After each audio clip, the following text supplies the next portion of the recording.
Hello guys, welcome to the channel. So इस video में हमारा टॉपिक है सीडेटिव्स एंड हिप्नोटिक्स। ये टर्म का मीनिंग क्या है? सीडेटिव मतलब एंग्जियोलाइटिक होता है वो सब जो सारे ड्रग्स हमारा एंग्जाइटी दूर करते हैं, और हिप्नोटिक्स मतलब ये स्लीप इंडक्शन करते हैं हिप्नोटिक्स। ओके, मतलब जो सब ड्रग हमारा एंग्जाइटी के साथ हमारा स्लीप डिसऑर्डर को ठीक करता है उनको हम बोलते हैं सीडेटिव्स एंड हिप्नोटिक्स। ओके, तो ये जो होता है हमारे बॉडी में जिस मतलब ब्रेन में होता है, ऑब्वियसली ब्रेन में ये रिसेप्टर होता है, और ब्रेन पे जो रिसेप्टर पे ये काम होता है वो होता है गाबा रिसेप्टर। अब देखो गाबा जो है ना, गाबा मतलब गामा एमाइनो ब्यूटेरिक एसिड, ये एक टाइप का इनहिबिटरी, ये अगर इंक्रीज़ होता है तो क्या होगा? इनहिबिशन होता है न्यूरॉन का, ऑल फंक्शंस को इनहिबिट हो जाता है। जैसे इसका कोई भी मतलब थिंकिंग एबिलिटी या फिर कोई डिसीजन मेकिंग प्रॉपर्टी, मतलब जो भी हमारा एक्साइटेटरी काम होता है, अलर्टनेस जो भी होता है वो सब कुछ मतलब इनहिबिट हो जाता है। जो नॉर्मल फिजियोलॉजिकल फंक्शन जो होता है वो इनहिबिट कर देता है गाबा। इसके वजह से हमारा एंग्जाइटी और स्लीप दूर होता है। अब देखो गाबा का जो रिसेप्टर है वो दो टाइप के होते हैं, एक होता है गाबा ए सब टाइप और बी सब टाइप। बी जो सब टाइप होता है, जो एक GPCR मतलब जी प्रोटीन कपल्ड रिसेप्टर टाइप होता है, वो यहाँ पे सीडेटिव हिप्नोटिक्स में कोई रोल प्ले नहीं करता। इंपॉर्टेंट है गाबा ए सब टाइप, ये एक टाइप का क्लोराइड आयन चैनल है, यही यहाँ पे इंपॉर्टेंट डिस्कशन का पॉइंट है, गाबा ए सब टाइप। ठीक है, गाबा बी ये क्या करता है? मेनली मसल रिलैक्सेंट करता है, मसल रिलैक्सेंट। ओके, और ये गाबा ए हमारा सीडेशन और हिप्नोसिस में मदद करते हैं। तो देखो गाबा ए जो सब टाइप है, इसका जो अगर स्ट्रक्चर देखेंगे तो एक पेंटामेरिक स्ट्रक्चर है। पेंटामेरिक मतलब पेंटा मतलब फाइव सब यूनिट से लेकर के ये सब यूनिट 5 सब यूनिट लेकर के ये जो गाबा ए सब टाइप फॉर्म होता है, जहाँ पे 5 में से दो जो सब यूनिट है अल्फ़ा होता है। मतलब एक्चुअली 3 सब, ये जो सब यूनिट है 5 सब यूनिट में से 3 टाइप सब यूनिट है, 2 होता है अल्फ़ा और बाकी 3 जो है वो बीटा और गामा लेकर के होता है। ऐसा हो सकता है 2 अल्फ़ा 2 बीटा और 1 गामा, 2 अल्फ़ा मतलब कॉमन रहेगा, या फिर 1 गामा 2 बीटा, ऐसे करके वही मतलब कोई ना कोई एक कम्बिनेशन में गाबा ए सब टाइप फॉर्म होता है, पेंटामेरिक स्ट्रक्चर। अभी ये जो अल्फ़ा सब यूनिट है, क्योंकि ये कॉमन है, क्यों कॉमन है? क्योंकि इसका एक फंक्शन, इंपॉर्टेंट फंक्शन होता है। अगर ये मान लेते एक स्कायाग्राम है, एक डायग्राम है इसका हमारा गाबा ए सब टाइप का, तो यहाँ पे जो अल्फ़ा है इसका काम होता है, ये जो लूमेन है जहाँ से क्लोराइड आयन पास करेगा, इसका गेट ओपन या फिर बंद करना। ये जो अल्फ़ा 2 बीटा और 1 गामा लेकर के ये गाबा रिसेप्टर फॉर्म किया, जहाँ पे 2 अल्फ़ा का काम होता है। हमेशा काम क्या होता है अल्फ़ा का? ये जो गेट होता है, जो क्लोराइड आयन का जो लूमेन है, ये होता है लूमेन, ये है lumen for chloride ion entry. Okay, chloride ion pass करता है यहाँ से। क्लोराइड आयन सेल के अंदर जाने के लिए गाबा क्या करता है? गाबा एक्चुअली क्लोराइड आयन को सेल के अंदर घुसाता है। क्लोराइड एक नेगेटिव चार्ज होता है, क्लोराइड एक नेगेटिव चार्ज होता है। ये अगर सेल के अंदर घुसेगा तो सेल का इंटरनल मतलब मेम्ब्रेन पोटेंशियल जो है वो नेगेटिव हो जाएगा। मतलब वो नेगेटिव जाने का मतलब क्या है? रेस्टिंग मेम्ब्रेन पोटेंशियल से नीचे अगर जाता है, नेगेटिव अगर जाता है तो क्या होता है? उससे बोलता है हाइपर पोलराइजेशन। इस प्रोसेस, अगर हाइपर पोलराइजेशन मतलब न्यूरॉन का इनहिबिशन होता है, all the functions of neuron will be stopped. Okay, hyperpolarisation के थ्रू ये काम करता है गाबा। ऐसे इसीलिए किसके और कौन से आयन के थ्रू करता है? वो क्लोराइड आयन के थ्रू करता है। अब देखो ये जो सब टाइप है, यहाँ पे जो 2 अल्फ़ा है ये गेट को ओपन और बंद करता है, डिपेंडिंग ऑन कौन सा मतलब लाइगेंड यहाँ पे इसके रिसेप्टर पे अटैच है। अब यहाँ पे गाबा कहाँ पे बाइंड करता है? इस पूरा रिसेप्टर पे गाबा की जगह कहाँ है? वो है अल्फ़ा और बीटा के बीच में, अल्फ़ा बीटा सब यूनिट के बीच में ये जो साइट है, यहाँ पे गाबा आके अटैच करता है। गाबा जब यहाँ पे अटैच होगा तब क्या होगा? गेट ओपन हो जाएगा और क्लोराइड आयन सेल के अंदर घुसेगा। सेल के अंदर क्लोराइड आयन घुसेगा तो सेल का जो पोटेंशियल है, मेम्ब्रेन पोटेंशियल है, वो नेगेटिव हो जाएगा, मतलब हाइपरपोलराइजेशन हो जाएगा, मतलब वो न्यूरॉन का फंक्शन बंद हो जाएगा, स्टॉप हो जाएगा। तो देखो यहाँ पे जो projection from two alpha subunit keep the lumen closed. Alpha subunit का काम होता है ये जो प्रोजेक्शन जो है जिसका हम गेट बोल रहे हैं, ये प्रोजेक्शन के थ्रू ये गेट को बंद रखना, लुमेन को बंद रखना। That prevent chloride ion moving in. अगर वो प्रोजेक्शन अगर बाहर रहेगा, अगर तो लुमेन क्लोज्ड रहेगा तो क्लोराइड आयन अंदर पास नहीं करेगा।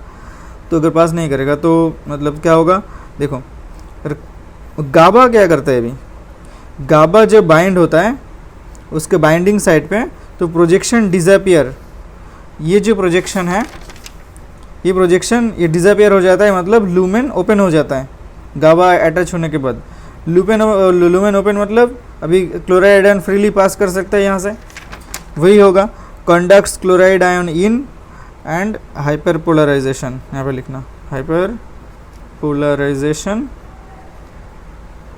मतलब इनहिबिशन, हाइपर पोलराइजेशन मतलब इनहिबिशन। ओके, अब देखो बेंजोडाइजिपाइन नाम के एक ड्रग होता है, बेंजो BZD मतलब बेंजोडायाजिपाइंस। ये एक टाइप का ड्रग होता है जो क्या करता है कुछ और डिफरेंट लोकेशन पे, यहाँ पे अटैच नहीं होता, गाबा के अटैचमेंट ये जगह पे अटैच नहीं होता, इसका साइट अलग होता है। कहाँ होता है वो, alpha and gamma, alpha and gamma सब यूनिट के बीच में जो जगह है यहाँ पे बेंजोडाइजिपाइन वो इसका रिसेप्टर रहता है, बेंजोडाइजिपाइन रिसेप्टर, बेंजोडाइजिपाइन साइट। ओके, यहाँ पे अगर बेंजोडाइजिपाइन अटैच होगा तो क्या होगा, तब इसकी वजह से क्या होगा, देखो इसका पोजीशन है बिटवीन अल्फ़ा एंड गामा। अगर बेंजोडाइजिपाइन वहाँ पे अटैच होगा तो वो क्या करेगा, increase the frequency of opening of chloride ion channel.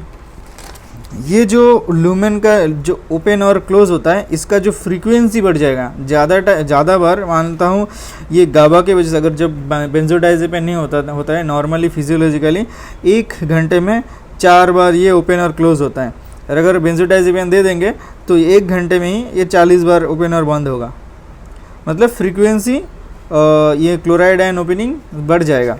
इसकी वजह से क्लोराइड आयन ज़्यादा अंदर मूव करेगा, जिसकी वजह से हाइपर पोलराइजेशन ज़्यादा होगा, जिसकी वजह से क्या होगा, इनहिबिशन ज़्यादा होगा। इनहिबिशन ज़्यादा होगा मतलब सिडेशन और हिप्नोसिस ज़्यादा होगा।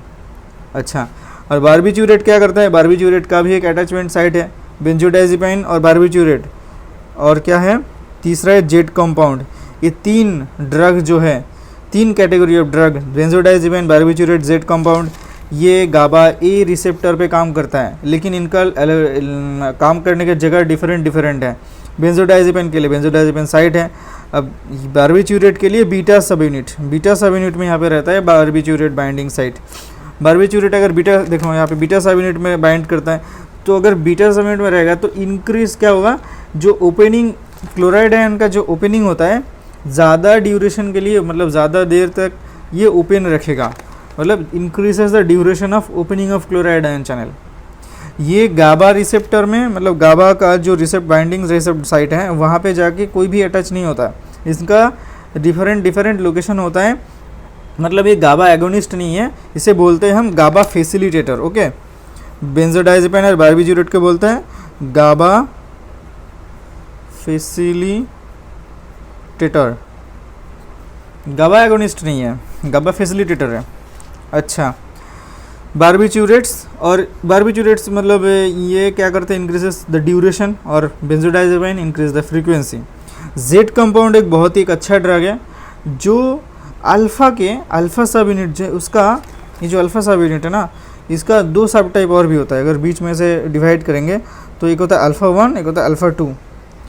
Alpha 1 specifically is design for, जो उसका काम होता है सिडेशन और हिप्नोसिस। अल्फ़ा 2 का काम होता है एंटी एपिलेप्टिक और मसल रिलैक्सेंट काम।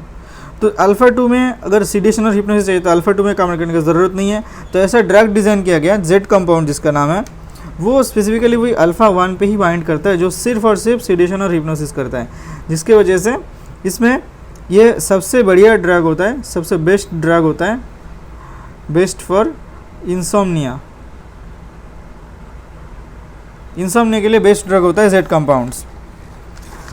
अब कुछ और थोड़ा इम्पोर्टेंट बात है ऐसा टॉपिक, जो इस टॉपिक में देखो, जो जब हम बेंजोडाइजिपाइन बोले थे ना, बेंजोडाइजिपाइन साइट में, यहाँ पे 3 टाइप के ड्रग एक्ट करता है, एक ही साइट में 3 ड्रग हो सकता है। क्या क्या हो सकता है? एक तो हो सकता है फुल एगोनिस्ट इसका, इस रिसेप्टर में, इस रिसेप्टर का इन्वर्स एगोनिस्ट, और इस रिसेप्टर का क्या है, एंटागोनिस्ट। फुल एगोनिस्ट मतलब खुद ही जो काम करते हैं, बेंजोडाइजेपिन खुद ही होगा ऑब्वियसली, वो फुल एगोनिस्ट ही होगा। इन्वर्स एगोनिस्ट मतलब इसका उल्टा काम करेगा। उल्टा मतलब इससे बोलते हैं हमारा जो एक तो होता है हमारा रिसेप्टर में, देखो रिसेप्टर में अटैच होने के बाद, ये रिसेप्टर हुआ यहाँ पे जो अटैच होने के बाद, एक तो होता है हमारा जो गाबा क्या कर रहा था, गाबा मान लेता हूँ इसका काम करने के बाद इसका +0.5 तक नॉर्मली इसका इफेक्ट दिखाता है। जो इसका इफेक्ट मतलब गाबा का इफेक्ट अगर हम जज करें कितना इफेक्टिव है मतलब हमारा न्यूरोनल इनिबिशन में, उसका अगर पॉइंट दें, अगर 0.05 होता है तो बेंजोडाइजेपिन ऐड होने के बाद वो +1 होता है नॉर्मली, इसीलिए इसको फुल एगोनिस्ट बोला जाता है। अगर इसको रेंज अगर +1 से -1 तक रखेंगे, देखो एंटागोनिस्ट क्या करता है, एंटागोनिस्ट अटैच होने के बाद गाबा को भी काम करने नहीं देगा, ये कि कितना होगा, 0 हो जाएगा, इसका काम को पूरा बंद कर देगा। और क्या होगा, इन्वर्स एगोनिस्ट क्या करेगा, उल्टा काम करेगा, इसका -1, इसका इफेक्ट को अगर मतलब उल्टे मतलब एकदम ठीक उल्टा विपरीत काम करेगा। ये जो इन्वर्स एगोनिस्ट मतलब क्या होता है, देखो यूज़ करते हैं कहाँ पे हम बेंजोडाइजेपिन, सिडेशन और हिप्नोसिस में, मतलब हमारा एंग्जाइटी कम हो और स्लीप इंडक्शन ज़्यादा हो उसके लिए ये यूज़ करता है। लेकिन बीटा कार्बोलिन यूज़ करने से इसका काम, इसका इफेक्ट क्या होगा, एंग्जाइटी, अगर किसी में एंग्जाइटी नहीं है तो भी उसको एंग्जाइटी डिसऑर्डर में मतलब दे देगा, डाल देगा, उसे ज़्यादा एंग्जाइटी हो जाएगा और क्या ज़्यादा स्लीप डिसऑर्डर हो जाएगा, ठीक है। और जो फ्लूमाजेनिल है ये एक टाइप का एंटागोनिस्ट है, मतलब ना ही एंग्जाइटी करेगा, ना ही इसको एंग्जाइटी को डिक्रीज़ करेगा, ना ही इसको बढ़ाएगा, ना ही इसको घटाएगा, बस एक ज़ीरो मतलब एक ज़ीरो स्टेज में ला के रख देगा। तो इसका यूज़ कहाँ पे होगा, बेंजोडाइजेपिन अगर टॉक्सिसिटी होता है, इसका अगर टॉक्सिसिटी, बेंजोडाइजेपिन टॉक्सिसिटी मतलब इसका ओवरडोज होता है, अगर ज़्यादा सप्रेशन हो जाता है, न्यूरोनल इनिबिशन ज़्यादा हो जाता है, तो तब उसके टॉक्सिसिटी में हम फ्लूमाजेनिल दे सकते हैं उसको मतलब इफेक्ट को बंद करने के लिए। लेकिन कभी हम बीटा कार्बोलिन यूज़ नहीं करते, क्योंकि उसको अगर देने से अच्छा से ज़्यादा बुरा ही अगर हो जाएगा, मतलब जिसके ट्रीटमेंट के लिए दिए थे, यूज़ कर रहे थे बेंजोडाइजेपिन को, अगर बीटा कार्बोलिन दे देते हैं वही अगर ज़्यादा ख़राब हो जाता है तो यूज़ करने का क्या फ़ायदा। इसलिए एक टाइप का एक्सपेरिमेंटल ड्रग है बीटा कार्बोलिन, और फ्लूमाजेनिल यूज़ किया जाता है बेंजोडाइजेपिन टॉक्सिसिटी में। तो ये था हमारा सीडेटिव हिप्नोटिक्स का एक इंट्रोडक्शन पार्ट। इसके वीडियो में, इसके नेक्स्ट वाले वीडियोस में ये जो बेंजोडाइजेपिन जेड कंपाउंड और बारबिट्यूरेट्स हैं इसके बारे में डिटेल्स में जानना है, तो मिलते हैं नेक्स्ट वीडियो में। Till then good bye.